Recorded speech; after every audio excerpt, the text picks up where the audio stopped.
जब हम किसी धनुष में तीर लगाकर उसे खींचते हैं और फिर उसे छोड़ देते हैं तो फिर वो तीर फर्राटे के साथ आगे बढ़ता है। एक ह्यूज काइनेटिक एनर्जी के साथ वो आगे बढ़ता है। ऐसा क्यों होता है? क्योंकि जब हम धनुष में तीर लगाते हैं और फिर उसे खींचते हैं मतलब हम फोर्स अप्लाई कर रहे हैं। इस पॉइंट में हम फोर्स अप्लाई कर रहे हैं और जिस पॉइंट में हम फोर्स अप्लाई कर रहे हैं उस पॉइंट का हो रहा है डिस्प्लेसमेंट, मतलब हम इस प्रोसेस में काम कर रहे हैं। हमारा किया गया काम इस धनुष में पोटेंशियल एनर्जी के तौर पे स्टोर्ड हो जाता है और जैसे ही हम फोर्स को रिलीज करते हैं वही पोटेंशियल एनर्जी ट्रांसफर्ड हो जाता है तीर में और तीर के काइनेटिक एनर्जी में वो कन्वर्ट हो जाता है। इसी तरह का एक और एग्जाम्पल यहां पर लेते हैं। अगर मान ले यहां पर एक मार्बल है, उसे जब हम खींचकर ऊपर उठाते हैं और फिर उसे छोड़ देते हैं तो वो एक काइनेटिक एनर्जी के साथ नीचे गिरता है। इस प्रोसेस में देखिए, जब हम इसे पकड़ के खींचकर ऊपर उठा रहे हैं तो क्या कर रहे हैं? हम काम कर रहे हैं। हम जो काम कर रहे हैं वो काम इस पूरे सिस्टम में, सिस्टम मतलब ये जो ग्रेविटेशनल फील्ड एग्जिस्ट कर रहा है यहां पर, उस ग्रेविटेशनल फील्ड में पोटेंशियल एनर्जी के तौर पे स्टोर्ड हो जाता है। इसे हम ग्रेविटेशनल पोटेंशियल एनर्जी कहते हैं। जितना हम ऊपर की तरफ उसे उठाते हैं ऑब्जेक्ट को, उतना उसका potential energy, gravitational potential energy बढ़ता है। हम जो काम कर रहे हैं इस प्रोसेस में, ग्रेविटेशनल फोर्स के अगेंस्ट में हम जो ऊपर की तरफ इसमें फोर्स अप्लाई कर रहे हैं, जिस पॉइंट में हम फोर्स अप्लाई कर रहे हैं उस पॉइंट का हो रहा डिस्प्लेसमेंट, जिसके कारण हम कह सकते हैं हम यहां पर काम कर रहे हैं, यही काम स्टोर्ड हो जाता है पोटेंशियल एनर्जी के तौर पे, ग्रेविटेशनल पोटेंशियल एनर्जी के तौर पे। जब इस फोर्स को रिलीज किया जाता है उस समय ये ऑब्जेक्ट नीचे की तरफ गिरने लगता है। जितना वो नीचे गिरेगा उसका पोटेंशियल एनर्जी उतना कम होगा। तो इस प्रोसेस में पोटेंशियल एनर्जी घटते जाता है, घटते जाता है, घटते जाता है और वही पोटेंशियल एनर्जी काइनेटिक एनर्जी में कन्वर्ट होते जाता है। तो इसीलिए जितना वो नीचे गिरता है उसका स्पीड उतना बढ़ता है, मतलब काइनेटिक एनर्जी उतना बढ़ता है। अब ये जो हम काम कर रहे हैं जिसके कारण इसका पोटेंशियल एनर्जी बढ़ रहा है और फिर उसे रिलीज कर देने से वही पोटेंशियल एनर्जी जो काइनेटिक एनर्जी में कन्वर्ट हो रहा है, ये जो कन्वर्जन है काइनेटिक एनर्जी में कन्वर्जन, इसे हम रोक कर दूसरे एनर्जीज में हम इसे कन्वर्ट कर सकते हैं। यही टेक्निक यूज किया जाता है डैम में। यहां डैम के उस पार जो पानी का लेयर है, ये काफी ऊपर है पानी, वही पानी जब इसे रिलीज किया जाता है तो ऊपर से नीचे गिरता है, मतलब पोटेंशियल एनर्जी काइनेटिक एनर्जी में कन्वर्ट होता है। इस प्रोसेस में गिरने के दौरान इसी एनर्जी को, इसी पोटेंशियल एनर्जी को इलेक्ट्रिकल एनर्जी में कन्वर्ट किया जा सकता है। अलग अलग प्रोसेस से कन्वर्ट किया जा सकता है। तो अब देखिए, यहां से हम लोग work done on the system और work done by the system का कॉन्सेप्ट सबसे पहले समझेंगे। उसके बाद चलकर हम इलेक्ट्रोस्टैटिक पोटेंशियल एनर्जी और इलेक्ट्रोस्टैटिक पोटेंशियल पे बात करेंगे। यहां पर एक बॉल है। इस बॉल को मान ले कि हम पकड़कर ऊपर की तरफ उठा रहे हैं। यहां पर हम कौन है? हम एक्सटर्नल एजेंट है। यहां पर हम इस बॉल का और अर्थ का, बॉल और अर्थ का जो सिस्टम है, बीच में जो ग्रेविटेशनल फील्ड है, उसे हम सिस्टम कहेंगे। हम इस प्रोसेस में सिस्टम का एनर्जी को इंक्रीज कर रहे हैं। कैसे? क्योंकि हम जो काम कर रहे हैं वो इस ग्रेविटेशनल फील्ड में पोटेंशियल एनर्जी के तौर पे स्टोर्ड हो जा रहा है। तो यहां पर हम कहेंगे कि work done on the system हो रहा है। ये जो ग्रेविटेशनल फील्ड को हम सिस्टम कह रहे हैं, उस सिस्टम पे काम किया जा रहा है, जिसके कारण उस सिस्टम का जो पोटेंशियल एनर्जी है, सिस्टम का पोटेंशियल एनर्जी इंक्रीज कर रहा है। ये जो वर्क है, यही वर्क इसी पोटेंशियल एनर्जी के तौर पे स्टोर्ड हो जाता है। तो यहां पर जब हम ऊपर खींच रहे हैं तो हम काम कर रहे हैं और work done on the system हो रहा है। जब हम इसे रिलीज कर रहे हैं उस समय ये नीचे की तरफ गिर रहा है। तो यहां पर फोर्स कौन लगा रहा है? हम तो नहीं लगा रहे हैं, यहां पर ये सिस्टम खुद फोर्स लगा रहा है। ये जो ग्रेविटेशनल फील्ड है ये फोर्स लगा रहा है और उसका पोटेंशियल एनर्जी ड्रॉप कर रहा है और वही पोटेंशियल एनर्जी काइनेटिक एनर्जी में कन्वर्ट हो रहा है। तो इस प्रोसेस में जो वर्क डन है, जो यहां से ग्रेविटेशनल फोर्स के कारण, यहां पर फोर्स ड्यू टू ग्रेविटी के कारण ये जो नीचे की तरफ गिरा, तो यहां पर काम किसने किया? यहां पर सिस्टम ने काम किया। तो इस प्रोसेस को हम कहेंगे work done by the system. अब मान ले इसी हम एनर्जी कन्वर्जन को हम यूज करना चाहते हैं, तो किस तरह से हम यूज करेंगे? यहां पर सबसे पहले तो हम वर्क करेंगे सिस्टम पे, तो work done on the system होगा, हम इसका पोटेंशियल एनर्जी को इंक्रीज करेंगे। और यहां पर एक सिस्टम है, मान ले ये एक सिस्टम है, यहां पर मान ले कि लगा हुआ है एक ऐसा एक मशीन लगा हुआ है जो घूमते हुए डायनामो की तरह है, जो घूमते हुए जो वो एनर्जी, इलेक्ट्रिकल एनर्जी वो क्रिएट करेगा। तो अब अगर हम इस बॉल को यहां छोड़ देते हैं, रिलीज कर देते हैं, तो फिर अब सिस्टम काम करेगा, work done by the system होगा। और ये सिस्टम जो है, ये मशीन जो है ये घूमेगा और घूमकर इलेक्ट्रिकल एनर्जी ये क्रिएट करेगा। मतलब यहां पर काम किसने किया? यहां पर काम किया सिस्टम ने, work done by the system हुआ। और वो जो काम है वो इलेक्ट्रिकल एनर्जी में इस बार कन्वर्ट हो रहा है, काइनेटिक एनर्जी में नहीं, बल्कि थोड़ा बहुत काइनेटिक एनर्जी में कन्वर्ट हो रहा है और बाकी इलेक्ट्रिकल एनर्जी में कन्वर्ट हो रहा है। सो ये था work done on the system और work done by the system का कॉन्सेप्ट। अब यहीं से आगे बढ़ते हैं। अब इलेक्ट्रोस्टैटिक एनर्जी जो है, या इलेक्ट्रोस्टैटिक पोटेंशियल और इलेक्ट्रोस्टैटिक पोटेंशियल एनर्जी का कॉन्सेप्ट को हम ले आएंगे। तो यहां पर मान ले कि एक पॉजिटिव चार्ज है यहां पर, जो कि यहां पर फिक्स्ड है, मूव नहीं कर सकता है। तो यहां पर एक दूसरा पॉजिटिव चार्ज है। ऑब्वियसली इन दोनों में रिपल्शन होगा, जिसके कारण कि जो मूव कर सकता है चार्ज वो मूव करके दूर जाएगा। अब अगर इस पॉजिटिव चार्ज को इस फिक्स्ड पॉजिटिव चार्ज के करीब ले जाना है, तो हमें क्या करना होगा? हमें इसमें फोर्स अप्लाई करना होगा, हमें इसे धकेल के करीब ले जाना होगा, क्योंकि इन दोनों के बीच रिपल्सिव फोर्स काम कर रहा है। ये दोनों एक दूसरे को धकेल रहा है। ये बड़ा वाला चार्ज जो है इस छोटे वाले चार्ज को अपने से दूर धकेल रहा है। इसीलिए अब हमें यहां पर काम करना होगा, हम यहां पर फोर्स अप्लाई करेंगे और यहां पर काम करेंगे। वही काम यहां जो इलेक्ट्रोस्टैटिक फील्ड है या इलेक्ट्रिक फील्ड है, उस इलेक्ट्रिक फील्ड में पोटेंशियल एनर्जी के तौर पे वही काम स्टोर्ड हो जाएगा और सिस्टम का यहां पोटेंशियल एनर्जी इंक्रीज करेगा। तो यहां पर हो रहा work done on the system. अभी अगर हम इसे छोड़ दें तो फिर नेचुरली ये जो छोटा सा चार्ज है ये रिपेल्ड होके दूर जाएगा। तो यहां पर हो रहा work done by the system. यहां पर ये जो इलेक्ट्रोस्टैटिक फील्ड है, यही इलेक्ट्रोस्टैटिक फील्ड इसे रिपेल करके दूर ले जा रहा है, मतलब वो इलेक्ट्रोस्टैटिक फील्ड काम कर रहा है। तो work done by the system होगा। इस प्रोसेस में पोटेंशियल एनर्जी इस छोटे वाले चार्ज के काइनेटिक एनर्जी में कन्वर्ट हो जाएगा। अब हम क्या करेंगे? जो दो पॉजिटिव चार्ज का हम एग्जांपल ले रहे हैं, अब हम लोग लाइक चार्जेस कंसीडर करेंगे। लाइक चार्जेस कुछ भी हो सकता है, पॉजिटिव चार्ज हो सकता है, नेगेटिव चार्ज हो सकता है।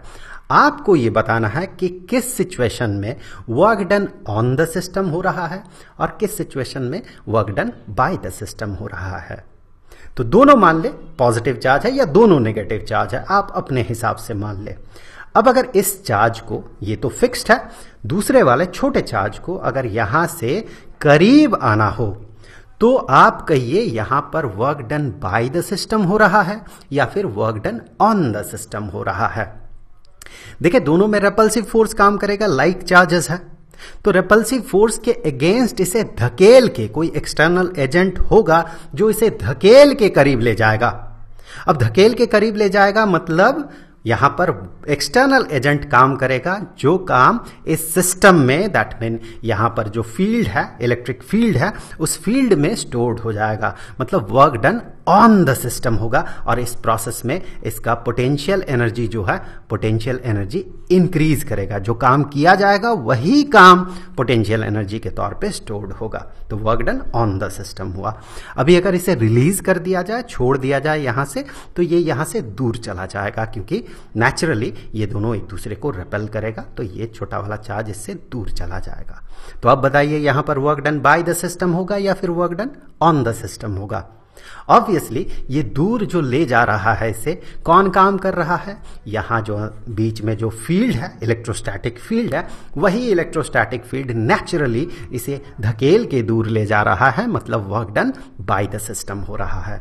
अभी अगर लाइक चार्जेस के जगह अनलाइक चार्जेस रहे, ये मान ले पॉजिटिव चार्ज और ये नेगेटिव चार्ज, अब अगर ये छोटा वाला चार्ज अगर इसके करीब आए तो work done on the system हो रहा है या work done by the system हो रहा है? ये नेचुरली करीब आ रहा है, क्योंकि दोनों में नेचुरली अट्रैक्शन होता है अनलाइक चार्जेस में। तो हम कहेंगे बीच में जो फील्ड है वही फील्ड इसे खींचे करीब ला रहा है, तो work done by the system हो रहा है। और जैसे ही work done by the system हो रहा है, इसका मतलब इस प्रोसेस में इस फील्ड का या फिर कहें सिस्टम का पोटेंशियल एनर्जी ड्रॉप करेगा, क्योंकि सिस्टम या फिर ये जो फील्ड है, ये फील्ड खुद काम कर रहा है और काम करते हुए अपने पोटेंशियल एनर्जी को रिड्यूस कर रहा है, डिक्रीज कर रहा है। तो यहां पर work done by the system हो रहा है। अभी अगर इसे छोड़ दिया जाए या फिर कहें चूंकि अनलाइक चार्जेस है, छोड़ देने से तो ये दोनों सट जाएगा ऑब्वियसली। तो यहां इस चीज को इग्नोर करें, यहां जो गैप है। अभी अगर ये चार्ज यहां से दूर जाए तो फिर यहां क्या हो रहा है? दूर जाने के लिए देखें, चूंकि अनलाइक चार्जेस है, नेचुरली इन दोनों में अट्रैक्शन है, तो दूर जाने के लिए कोई एक्सटर्नल एजेंट चाहिए जो इसे खींच कर दूर ले जाएगा। तो इस प्रोसेस में देखें, चूंकि खींच कर इस पे काम किया जा रहा है, एक्सटर्नल एजेंट इस पे काम कर रहा है, खींच के इसे दूर ले जा रहा है, तो वही काम जो है इस सिस्टम के, दैट मीन इस फील्ड के पोटेंशियल एनर्जी के तौर पे स्टोर्ड हो जाएगा और इसका पोटेंशियल एनर्जी बढ़ेगा और हम कहेंगे यहां पर work done on the system हो रहा है। उस सिस्टम पे काम किया जा रहा है और वही काम उसके पोटेंशियल एनर्जी में कन्वर्ट हो रहा है। अब इंपॉर्टेंट क्वेश्चन यह है कि हम तो अब तक पोटेंशियल एनर्जी कहां बढ़ रहा है सिस्टम का, कहां घट रहा है, ये सब बातें कर रहे थे। तो कहां ऐसा कौन सा पोजीशन होगा जहां पर कि हम मानेंगे इस पूरे सिस्टम का पोटेंशियल एनर्जी जीरो होगा, इलेक्ट्रोस्टैटिक पोटेंशियल एनर्जी जीरो होगा? सबसे कन्वीनियंट पोजीशन जो है वो ये है कि इन्फिनिटी में, दैट मीन ये फिक्स्ड चार्ज से इनफाइनाइट डिस्टेंस दूर जब ये दूसरा चार्ज होगा, तो फिर इन दोनों के बीच का जो पोटेंशियल एनर्जी होगा या पूरे सिस्टम का जो पोटेंशियल एनर्जी होगा उसे जीरो माना जाता है। ऐसा क्यों माना जाता है? क्योंकि जब इन दोनों के बीच का डिस्टेंस इन्फिनिटी हो, दैट मीन बहुत बहुत बहुत बहुत बहुत दूर हो दो चार्जेस, तो उस समय उन दोनों के बीच का इलेक्ट्रोस्टैटिक अट्रैक्टिव फोर्स कहें या फिर रिपल्सिव फोर्स कहें, वो तो चार्जेस के नेचर पे डिपेंड करेगा, अट्रैक्टिव फोर्स होगा या रिपल्सिव फोर्स होगा, वो जीरो बनता है क्योंकि डिस्टेंस इन्फिनिटी है। ये जो फोर्स है दो चार्जेस के बीच, ये जो फोर्स है कूलॉम्बिक फोर्स है, ये फोर्स इनवर्सली प्रोपोर्शनल होता है डिस्टेंस के स्क्वायर पे, इन दोनों के बीच का जो डिस्टेंस है उसके स्क्वायर पे। अब अगर ये डिस्टेंस इन्फिनिटी हो जाता है तो डिनोमिनेटर इन्फिनिटी हो जाता है, तो फिर ये पूरा का पूरा फ्रैक्शन जो है ये जीरो बन जाता है। दैट मीन जो फोर्स होगा इन दोनों के बीच वो जीरो होगा। तो चूंकि इन दोनों के बीच कोई इंटरेक्शन नहीं होता है इनफाइनाइट डिस्टेंस दूर होने के कारण, इसीलिए सबसे कन्वीनियंट ये होता है कि ये सिचुएशन जो है, ये जो इनफाइनाइट डिस्टेंस में रखा गया है, इस सिचुएशन में ये माना जाए कि इलेक्ट्रोस्टैटिक पोटेंशियल एनर्जी जीरो है। तो ऐसा सिचुएशन में अब इस सिस्टम का इलेक्ट्रिक पोटेंशियल एनर्जी जीरो है। अब मान ले कि दोनों पॉजिटिव नेचर का चार्ज है, मान ले दोनों लाइक चार्जेस हैं, तो ऐसे सिचुएशन में अगर इस चार्ज को खींचकर इस दूसरे चार्ज के करीब लाया जाए, आर डिस्टेंस दूर लाया जाए, ये जो फिक्स्ड चार्ज है इसे हम लोग अब से सोर्स चार्ज कहेंगे और इसे हम लोग टेस्ट चार्ज कहेंगे जिसे हम मूव कर रहे हैं। फिक्स्ड चार्ज को सोर्स चार्ज कहेंगे जो बड़ा चार्ज है, और इस छोटे चार्ज को हम लोग टेस्ट चार्ज कहेंगे। तो अब टेस्ट चार्ज सोर्स चार्ज से आर डिस्टेंस दूर है। इस प्रोसेस में देखिए यहां से धकेल के इसे यहां लाया गया, मतलब कुछ यहां पर काम किया गया। वो काम इसके पोटेंशियल एनर्जी के तौर पे स्टोर्ड हो गया। यहां पर पोटेंशियल एनर्जी, जब ये चार्ज यहां पर था तो पोटेंशियल एनर्जी 0 था। अब उस पर कुछ काम जुड़ के वही उसके पोटेंशियल एनर्जी में कन्वर्ट हो गया। मतलब जितना काम किया जाएगा, जितना अमाउंट में यहां से यहां लाने के लिए जितना काम किया जाएगा, उतना ही इसका पोटेंशियल एनर्जी होगा इस सिस्टम का। 0 plus work done is equal to उसका पोटेंशियल एनर्जी होगा, क्योंकि यहां पर पोटेंशियल एनर्जी 0 था। 0 से इतना एनर्जी उसमें जुड़ा तो ऑब्वियसली उसके पोटेंशियल एनर्जी में जुड़ा। तो ये जो काम है इसके पोटेंशियल एनर्जी में कन्वर्ट हुआ, तो हम कहेंगे जितना वर्क डन होगा उतना ही यहां पर उसका पोटेंशियल एनर्जी होगा। एक लंबा चौड़ा कैलकुलेशन से इसे पता किया जा सकता है। थोड़ी देर में हम लोग इस पे बात करेंगे कि यहां पोटेंशियल एनर्जी कितना है। तो जैसा कि हमने यहां पर बात किया कि इलेक्ट्रोस्टैटिक पोटेंशियल एनर्जी एक चार्ज का, यहां बेहतर होता है ऑफ सिस्टम ऑफ चार्ज कहना। एक चार्ज का मतलब इस चार्ज का कहा जा रहा है, वैसे ये जो एनर्जी होता है ये पूरे सिस्टम का एनर्जी होता है। मतलब ये जो चार्ज है और ये जो चार्ज है, दोनों के कारण जो इलेक्ट्रिक फील्ड बना, उस पूरे इलेक्ट्रिक फील्ड का ये एनर्जी होता है। तो electrostatic potential energy of a system of charges, यहां पर ये जो चार्ज है ये एक पॉइंट में रखा गया है, यहां पर रखा गया है। ये पोटेंशियल एनर्जी किसके बराबर होगा? That is equal to work done by the external force. देखिए यहां से एक्सटर्नल फोर्स लगाकर इसे यहां पर भेजा गया, यहां पर फोर्स अप्लाई किया गया, उस फोर्स के कारण जो है यहां पर वर्क डन हुआ, और वही वर्क डन जो है वो इसके पोटेंशियल एनर्जी के बराबर होगा। तो हम कह सकते हैं इलेक्ट्रोस्टैटिक पोटेंशियल एनर्जी इस सिस्टम का that is equal to work done by the external force in bringing that charge, इस चार्ज को वहां पर लाने के लिए, कहां से? इन्फिनिटी से उस पॉइंट तक लाने के लिए। तो यहां से यहां तक, इन्फिनिटी से इस पॉइंट तक लाने के लिए जितना काम किया जाएगा उतना ही इस सिस्टम का पोटेंशियल एनर्जी होगा। अब ये पोटेंशियल एनर्जी होता कितना है, इसके लिए एक लंबा चौड़ा कैलकुलेशन है जो कि आप स्टैंडर्ड 12th में जाकर पढ़ेंगे। यहां पर बहुत सारा कैलकुलस का इक्वेशंस यूज होगा, इंटीग्रेशन का यूज है। तो ये अभी आपके कोर्स के या आपके सिलेबस के हिसाब से नहीं है, ये आपके लिए समझना बिल्कुल भी आसान नहीं है। तो हिसाब लगा के ये पता लगाया जाता है कि यहां पर इस सिस्टम का, ये दो चार्जेस का जो सिस्टम है, इस सिस्टम का एनर्जी जो है वो एनर्जी, इलेक्ट्रोस्टैटिक पोटेंशियल एनर्जी, वो इसके बराबर होता है। यहां मैं आपको बता दूं, ये जो एक्सप्रेशन है इसे कूलॉम्स कांस्टेंट कहा जाता है। हम लोग सिंपली पिछले वीडियोस में कूलॉम्स कांस्टेंट को के से डिनोट कर रहे थे, जो कि नियरली होता है 9 × 10⁻⁹ इतना न्यूटन मीटर स्क्वायर्ड पर कूलॉम स्क्वायर्ड। तो यही है वो Coulomb's constant. Coulomb's constant into पहला चार्ज, ये वाला पहला चार्ज, इनटू सेकंड चार्ज, ये सेकंड चार्ज, डिवाइडेड बाय इन दोनों के बीच का जो डिस्टेंस है। तो ये होता है इसका इलेक्ट्रोस्टैटिक पोटेंशियल एनर्जी। अब आप देखिए यहां पर इसी चीज को हम थोड़ा अलग तरीके से लिख रहे हैं, Q को अलग से मल्टीप्लाई कर रहे हैं हम लोग। अब मान लें यहां पर Q के जगह अगर Q1 चार्ज रहता तो फिर यहां पर एनर्जी के एक्सप्रेशन में, टोटल पोटेंशियल एनर्जी के एक्सप्रेशन में Q के जगह Q1 आता। वहीं अगर यहां पर चार्ज Q1 के जगह Q2 होता तो यहां पर Q2 आता। तो फिर आप देखिए ये वाला जो एक्सप्रेशन है, ये वाला एक्सप्रेशन हर एक के लिए फिक्स्ड है। चार्ज अगर Q होगा तो इसके साथ Q मल्टीप्लाई करेंगे तो एनर्जी मिल जाएगा हमें, पोटेंशियल एनर्जी। और अगर Q1 चार्ज रहे यहां पर Q1 चार्ज रहे तो यहां पर हम इसके साथ Q1 मल्टीप्लाई करेंगे तो टोटल पोटेंशियल एनर्जी मिलेगा। यहां पर अगर Q2 चार्ज रहे तो हम Q2 को मल्टीप्लाई करेंगे इसके साथ, तो टोटल हमें इलेक्ट्रोस्टैटिक पोटेंशियल एनर्जी मिल जाएगा।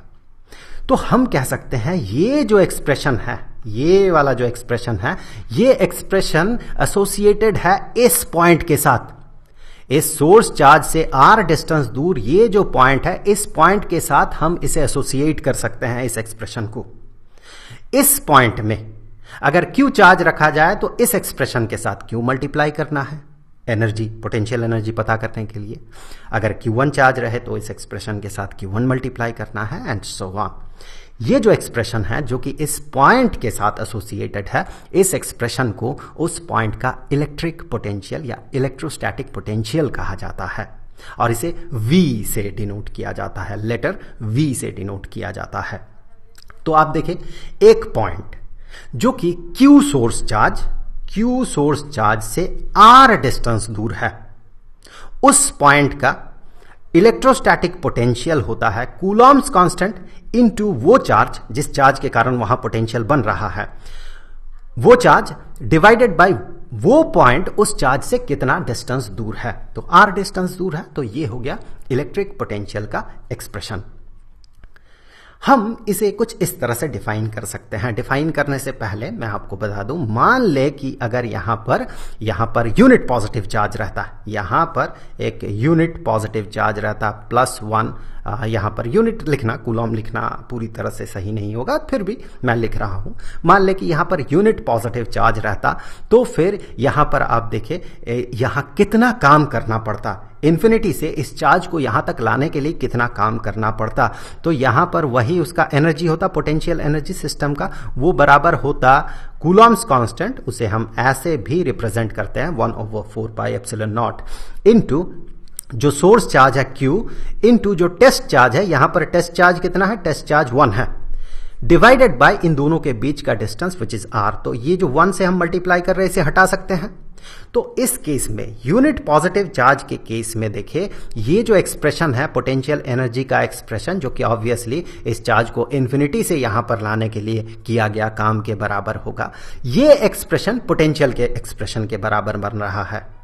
तो हम इसे ऐसे भी डिफाइन कर सकते हैं कि पोटेंशियल, इलेक्ट्रोस्टैटिक पोटेंशियल एक पॉइंट का, वो बराबर होगा अगर हम एक यूनिट पॉजिटिव चार्ज को इन्फिनिटी से उस पॉइंट तक लाएं, तो फिर जितना काम किया जाएगा वो काम इसके इलेक्ट्रिक पोटेंशियल के बराबर होगा। हम कहेंगे न्यूमेरिकली इसके बराबर होगा, क्योंकि वर्क जिस तरह का फिजिकल क्वांटिटी है, पोटेंशियल उस तरह का फिजिकल क्वांटिटी नहीं है। क्योंकि वर्क डन को चार्ज से डिवाइड करने पर, क्योंकि वर्क डन के या फिर पोटेंशियल एनर्जी, वर्क डन और पोटेंशियल एनर्जी का यूनिट सेम होगा, सेम ही फिजिकल क्वांटिटी होगा, ये वर्क फिजिकल क्वांटिटी होगा या एनर्जी होगा ये फिजिकल क्वांटिटी। तो यहां पर ये जो एनर्जी है, पोटेंशियल एनर्जी है, ये पोटेंशियल एनर्जी के अगर एक्सप्रेशन को आप गौर से देखें तो यहां पर आपको न्यूमरेटर में 2 चार्जेस मिलता है और यहां पर डिनोमिनेटर में r आपको डिस्टेंस आपको मिलता है। यहां पर देखिए पोटेंशियल के केस में एक चार्ज है यहां पर, दैट मीन ये जो वर्क डन है, वर्क डन को चार्ज से डिवाइड करने पर, या फिर कहें पोटेंशियल एनर्जी को चार्ज से डिवाइड करने पर हमें पोटेंशियल मिलता है। तो ये पोटेंशियल और वर्क डन या फिर एनर्जी, ये दोनों सेम फिजिकल क्वांटिटी नहीं है, अलग अलग है, लेकिन न्यूमेरिकली इस केस में न्यूमेरिकली ये वर्क डन पोटेंशियल के बराबर होता है। तो ऐसे इसे डिफाइन किया जाता है। तो हमने क्या देखा कि अगर एक सोर्स चार्ज कैपिटल Q से r डिस्टेंस दूर एक पॉइंट है, तो फिर उस पॉइंट का जो पोटेंशियल होगा, इलेक्ट्रोस्टैटिक पोटेंशियल, वो इसके बराबर होगा। और उस पॉइंट में अगर स्मॉल लेटर q चार्ज को रखा जाए तो फिर उसका पोटेंशियल एनर्जी इस एक्सप्रेशन के बराबर होगा। तो इन दोनों के बीच रिलेशन क्या होगा, कुछ इस तरह का रिलेशन होगा कि एक पॉइंट जिसका पोटेंशियल V है, उस पॉइंट में अगर Q चार्ज को रखा जाएगा, आप देखें इसी के साथ, इस एक्सप्रेशन के साथ अगर हम स्मॉल लेटर q मल्टीप्लाई करते हैं, मतलब V के साथ Q को मल्टीप्लाई करते हैं, तो आपको ये वाला एक्सप्रेशन मिलेगा जो कि पोटेंशियल एनर्जी का एक्सप्रेशन है। तो हम कहेंगे कि एक पॉइंट जिसका इलेक्ट्रिक पोटेंशियल V है, वहां पर अगर स्मॉल लेटर q चार्ज को रखा जाए तो इन दोनों को मल्टीप्लाई करने से हमें उस सिस्टम का पोटेंशियल एनर्जी का एक्सप्रेशन मिलेगा। तो फिर यहां से अब देखें हम क्या करेंगे कि ये जो पोटेंशियल है, सबसे पहले तो देखेंगे पोटेंशियल का SI यूनिट क्या है। पोटेंशियल का SI यूनिट को वोल्ट कहा जाता है। एक इटालियन फिजिसिस्ट थे अलेसांद्रो वोल्ट, उनके नाम से ये इसका SI यूनिट वोल्ट रखा गया है। ये जो वोल्ट है ये किसके बराबर होना चाहिए? थोड़ी देर पहले हमने क्या देखा था कि ये जो पोटेंशियल है, ये पोटेंशियल बराबर होगा एनर्जी या फिर potential energy divided by charge के। तो यहां से आप इसके यूनिट को पता कर सकते हैं। इसका SI यूनिट होना चाहिए जूल डिवाइडेड बाय कूलॉम। क्यों? क्योंकि ये एनर्जी है, पोटेंशियल एनर्जी एक एनर्जी है, इसका यूनिट होगा जूल और यहां चार्ज का यूनिट होगा कूलॉम। सो यहां पर पोटेंशियल का जो यूनिट होगा ये जूल पर कूलॉम होना चाहिए और 1 जूल पर कूलॉम को ही 1 वोल्ट कहा जाता है। अब देखें यहां पर 2 पॉइंट्स है। ये इसका पोटेंशियल एनर्जी इस, या फिर कहें इसका इलेक्ट्रिक पोटेंशियल इस पॉइंट का ये है VI, और यहां इस पॉइंट का पोटेंशियल जो है, इलेक्ट्रिक पोटेंशियल जो है, ये है V sub F। हम क्या करेंगे, एक चार्ज को क्यू चार्ज को यहां से यहां तक ले जाएंगे। एक्सटर्नल एजेंट यहां पर काम करेगा। मान ले ये VF ज्यादा है VI से, मान ले, और ये पॉजिटिव नेचर का चार्ज है, तो फिर यहां पर हमें इस पॉजिटिव चार्ज को धकेल के यहां तक ले जाना है। तो यहां पर हमने इसे धकेल के यहां तक पहुंचा दिया। तो हमने कुछ काम किया, एक्सटर्नल एजेंट ने W काम किया, W एक्सटर्नल काम किया। तो ये ऑब्वियसली बराबर होगा इस सिस्टम में जितना पोटेंशियल एनर्जी में इंक्रीमेंट हो रहा उसके, क्योंकि हम जो काम कर रहे हैं वो इस सिस्टम के पोटेंशियल एनर्जी में स्टोर्ड हो रहा है। हमेशा याद रखें, किया गया काम कहीं ना कहीं स्टोर्ड होता है या फिर वो काइनेटिक एनर्जी में कन्वर्ट होता है। यहां पर किया गया काम जो है इसके पोटेंशियल एनर्जी के तौर पे स्टोर्ड हो रहा है। हमने बहुत सारा एग्जांपल्स देखा इससे पहले। चलिए ये पता करते हैं कि ये जो इंक्रीमेंट इन पोटेंशियल है, पोटेंशियल एनर्जी है, ये किसके बराबर होना चाहिए। तो सबसे पहले देखें, ये जो किया गया काम है जो कि इसके पोटेंशियल एनर्जी में स्टोर्ड हो रहा है, ये किसके बराबर होगा, इंक्रीमेंट इन पोटेंशियल एनर्जी का। यहां पर ये क्यू चार्ज जब था तो जो पोटेंशियल एनर्जी था, अब यहां पर गया तो कुछ पोटेंशियल एनर्जी बना। तो पोटेंशियल एनर्जी में जो इंक्रीमेंट हुआ, यहां से यहां जाते हुए जो पोटेंशियल एनर्जी में इंक्रीमेंट हुआ, हम कह सकते हैं कि वो बराबर होगा फाइनली जो पोटेंशियल एनर्जी बना माइनस जो इसका इनिशियल पोटेंशियल एनर्जी था। यही तो इंक्रीमेंट इन पोटेंशियल एनर्जी होगा। पोटेंशियल एनर्जी कितना बढ़ा, UI से UF अगर होगा तो फिर कितना बढ़ा, UF माइनस UI। अब इसी को हम कुछ ऐसे भी रिप्रेजेंट कर सकते हैं, UF जो कि फाइनल पोटेंशियल एनर्जी है, दैट इज इक्वल टू ये जो Q चार्ज है इनटू इस पॉइंट का पोटेंशियल। थोड़ी देर पहले हमने ये देखा कि potential energy is equal to charge into potential. So ये हो गया फाइनल पोटेंशियल एनर्जी और माइनस ये हो गया इनिशियल पोटेंशियल एनर्जी, क्योंकि इनिशियल पॉइंट में पोटेंशियल जो था इलेक्ट्रिक पोटेंशियल VI था। अब यहीं से आगे बढ़ते हुए Q को अगर हम कॉमन लेते हैं तो फिर हमें इस तरह का एक्सप्रेशन मिलेगा। यहां पर आप गौर करें, ये जो है ये किसके बराबर होगा, ये होगा चेंज इन पोटेंशियल का। इसी को हम पोटेंशियल डिफरेंस कहते हैं। ये जो है पोटेंशियल डिफरेंस है, इन दो पॉइंट्स के पोटेंशियल का डिफरेंस जो है, इलेक्ट्रिक पोटेंशियल का डिफरेंस, इसे पोटेंशियल डिफरेंस कहा जाता है। तो फिर देखिए वर्क डन जो है वो इस एक्सप्रेशन के बराबर है, चार्ज इनटू पोटेंशियल डिफरेंस। तो यहां से हम ऐसा एक्सप्रेशन बना सकते हैं कि ये जो पोटेंशियल डिफरेंस है that is equal to work done, जो काम किया गया, डिवाइडेड बाय जो चार्ज, जिस चार्ज को यहां से यहां तक भेजा गया। आप गौर से देखें, यहां से हम पोटेंशियल डिफरेंस का डेफिनेशन बना सकते हैं। कैसे, potential difference is equal to work done, जो भी काम हुआ, डिवाइडेड बाय कितना चार्ज पे वो काम हुआ। अब मान ले ये चार्ज Q ना होके यूनिट पॉजिटिव चार्ज है, 1 यूनिट का चार्ज है, तो फिर इस Q का वैल्यू क्या हो गया, 1 हो गया। अब देखें न्यूमेरिकली क्या हुआ, पोटेंशियल डिफरेंस ये वर्क डन के बराबर हो गया। तो फिर हम इसे ऐसे डिफाइन कर सकते हैं कि electric potential difference between 2 points, 2 points के बीच का पोटेंशियल डिफरेंस जो कि VF माइनस VI है, 2 पॉइंट्स के बीच का पोटेंशियल डिफरेंस, इसे हम ऐसे डिफाइन कर सकते हैं कि work done to move a unit positive charge. यहां Q को हमें यूनिट पॉजिटिव चार्ज मानना होगा।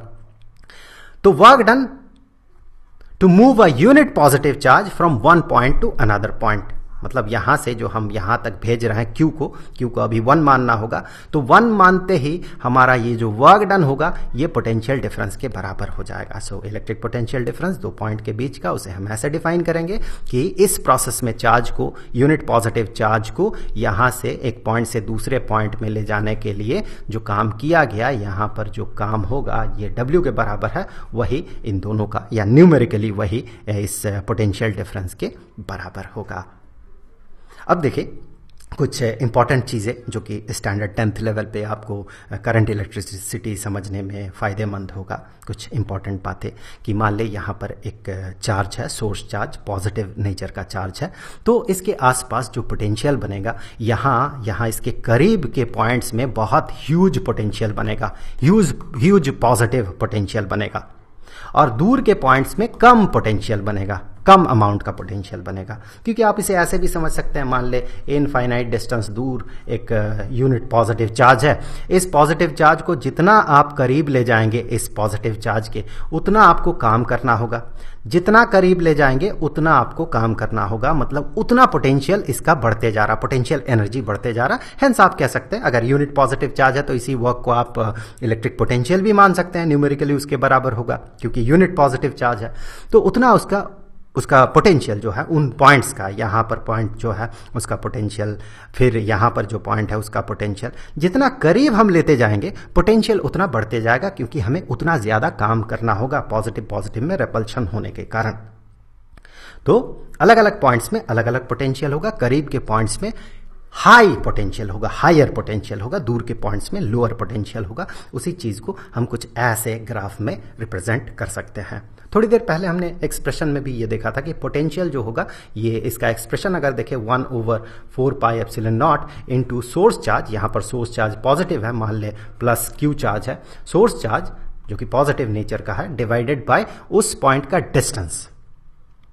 मान ले ये पॉइंट यहां पर है तो इसका पोटेंशियल की बात कर रहे हैं, तो इस चार्ज से, सोर्स चार्ज से इस पॉइंट का डिस्टेंस ये r। तो यहां से देखिए v जो है ये इनवर्सली प्रोपोर्शनल है r के। जितना हम दूर जाते जाएंगे उतना पोटेंशियल घटते जाएगा। ओके, अब देखिए यहां पर अगर इसके करीब एक पॉजिटिव चार्ज को लाया जाए तो क्या होगा। हम अभी धकेलेंगे नहीं, सिस्टम सिर्फ काम करेगा। नेचुरली क्या होगा हमें ये देखना है। नेचुरली ये दोनों पॉजिटिव चार्ज में रेपल्शन होने के कारण क्या होगा, ये जो चार्ज है ये तो फिक्स्ड है, तो ये दूसरा जो चार्ज है, दूसरा चार्ज नेचुरली मूव करने लगेगा। तो आप गौर से देखिए ये जो पॉजिटिव चार्ज था नेचुरली हायर पोटेंशियल से, यहां पर पोटेंशियल ज्यादा था, हायर पोटेंशियल से लोअर पोटेंशियल में मूव किया। तो positive charge naturally higher potential से लोअर पोटेंशियल में मूव करता है। अब अगर इस पॉजिटिव चार्ज के जगह हम नेगेटिव चार्ज को कंसीडर करें तो देखिए क्या होगा। नेचुरली इसका मूवमेंट किस तरफ होगा, इस डायरेक्शन में मूव करेगा या फिर इस डायरेक्शन में ये मूव करेगा। नेचुरली चूंकि पॉजिटिव चार्ज और नेगेटिव चार्ज के बीच होता है अट्रैक्शन, इसीलिए नेचुरली क्या होगा, नेचुरली ये जो नेगेटिव चार्ज है ये इस पॉजिटिव चार्ज के तरफ अपने आप मूव करेगा। So negative charge naturally move करता है लोअर पोटेंशियल से हायर पोटेंशियल की तरफ। अब ये जो सोर्स चार्ज है इसे पॉजिटिव की जगह अब हम नेगेटिव कंसीडर करेंगे। हमें पता है कि नेगेटिव चार्ज जो है इसके आसपास नेगेटिव पोटेंशियल बनेगा। नेगेटिव चार्ज के आसपास बनता है नेगेटिव पोटेंशियल, क्योंकि अगर आप एक्सप्रेशन देखें पोटेंशियल का, सो पोटेंशियल का एक्सप्रेशन होता है कूलॉम्स कांस्टेंट इनटू जो चार्ज है, जो सोर्स चार्ज है, डिवाइडेड बाय उस पॉइंट का डिस्टेंस इस चार्ज से। तो Q का वैल्यू अगर नेगेटिव होगा, Q का जो भी वैल्यू है, let us say that is x unit, negative x, तो फिर यहां पर इसका वैल्यू नेगेटिव बनेगा। और जितना करीब रहेगा पॉइंट उतना वो हाई पोटेंशियल बनेगा, नेगेटिव हाई पोटेंशियल। तो देखिए करीब पॉइंट में ये नेगेटिव साइड में है, ये नीचे की तरफ है, तो नेगेटिव पोटेंशियल इंडिकेट कर रहा है, हाई नेगेटिव पोटेंशियल बन रहा है। जितना दूर जाते जाएंगे ये उतना लो पोटेंशियल बनेगा, लो नेगेटिव पोटेंशियल बनेगा। अब देखिए यहां पर अगर मान ले कि एक नेगेटिव चार्ज को इंट्रोड्यूस किया जाए तो उस नेगेटिव चार्ज का क्या होगा, इन दोनों में रिपल्शन होगा। तो देखिए नेगेटिव चार्ज जो है यहां से इधर मूव किया। अब गौर से देखिए लेस पोटेंशियल से, लोअर पोटेंशियल से हायर पोटेंशियल की तरफ वो मूव किया। अब वहीं पर नेगेटिव चार्ज की जगह अगर पॉजिटिव चार्ज रहे, इन दोनों के बीच होगा अट्रैक्शन, जिसके कारण ये पॉजिटिव चार्ज इस सोर्स चार्ज के तरफ अपने आप खींचे चला जाएगा। तो हम कहेंगे पॉजिटिव चार्ज, आप देखिए यहां पर हायर पोटेंशियल है, हायर पोटेंशियल से लोअर पोटेंशियल की तरफ मूव कर रहा है। तो हम कहेंगे कि पॉजिटिव चार्ज जो है नेचुरली हायर पोटेंशियल से लोअर पोटेंशियल की तरफ मूव करता है। तो आई थिंक कि जितना पोटेंशियल और पोटेंशियल एनर्जी का नॉलेज आपको चाहिए होगा इलेक्ट्रिक करंट को समझने के लिए, उतना नॉलेज आपको मिल चुका होगा। अब जैसे कि इससे पहले हम लोगों ने इलेक्ट्रिक चार्ज और इलेक्ट्रिक फील्ड पे बात किया था, उन वीडियोस का लिंक आपको डिस्क्रिप्शन बॉक्स में मिल जाएगा। और अब आगे के वीडियोस में हम इलेक्ट्रिक करंट से रिलेटेड आगे के टॉपिक्स पे बात करेंगे। थोड़ा बहुत इलेक्ट्रिक करंट पे बात करेंगे और ओम्स लॉ पे बात करेंगे, फिर आगे के टॉपिक्स में बात करेंगे। उन वीडियोज़ का लिंक आपको यहाँ पर स्क्रीन पर मिल जाएगा। तो उम्मीद है कि वीडियो आपके लिए हेल्पफुल रहा होगा। मिलेंगे नेक्स्ट वीडियो में। और जाने से पहले मैं आपको ये बता दूं कि ये जो पूरा चैप्टर है इलेक्ट्रिसिटी स्टैंडर्ड 10th के लिए, पूरे चैप्टर का जो प्लेलिस्ट है उसका लिंक आपको नीचे डिस्क्रिप्शन बॉक्स में मिल जाएगा। तो जल्द मिलते हैं, तब तक के लिए खुश रहें। Good bye.